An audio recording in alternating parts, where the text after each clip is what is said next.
माननीय अध्यक्ष महोदय, भाषा की दृष्टि से प्रत्येक मामले में दोनों पक्षों की तरफ से अच्छे तर्क दिए जा सकते हैं। यही कठिनाई है।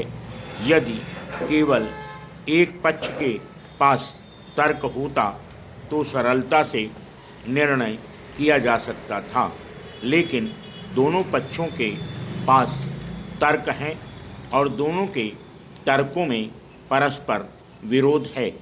आप इनमें तुलना कर सकते हैं और कह सकते हैं कि एक तर्क दूसरे की अपेक्षा अधिक ज़ोरदार है, लेकिन आमतौर पर यदि एक पक्ष का मामला अपेक्षितया सही लगता है तो दूसरे पक्ष का भी सही ही लगता है। आजकल मानचित्रों और जनगणना के आंकड़ों का फैशन हो गया है। क्या हमें यह देखना होगा कि कितने लोग एक भाषा बोलते हैं और कितने दूसरी? इससे आश्चर्यजनक स्थिति उत्पन्न हो सकती है। मेरा निवेदन है कि हमें इस मामले पर भाषा के प्रश्न से हटकर विचार करना चाहिए। इसमें कोई संदेह नहीं कि भारत की उन सभी महान भाषाओं का जो संविधान में उल्लिखित हैं विकास करना होगा।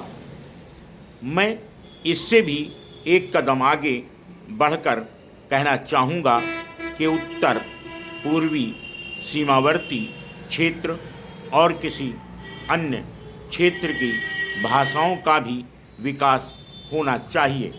यही नहीं, एक भाषा का विकास दूसरी की कीमत पर नहीं किया जाना चाहिए और न ही किया जा सकता है। मुझे विश्वास है कि भारत की किसी एक महान भाषा के विकास से दूसरी भाषाओं के विकास में सहायता मिलती है। मैं चाहे इस योग्य हूँ या नहीं, लेकिन 2-1 वर्ष पहले ही शुरू की गई साहित्य अकादमी का अध्यक्ष होना मेरे लिए सौभाग्य की बात है। यहाँ हम भारत की सब भाषाओं को बढ़ावा देने का प्रयत्न करते हैं। हम इन मामलों पर जितनी अधिक चर्चा करते हैं उतना ही अधिक देखते हैं कि एक भाषा के विकास और वृद्धि के परिणाम स्वरूप दूसरी भारतीय भाषाओं को भी लाभ होता है। इससे भी एक कदम आगे बढ़कर मैं कहना चाहूँगा कि किसी विदेशी भाषा के ज्ञान से भारतीय भाषा की वृद्धि में सहायता मिलती है।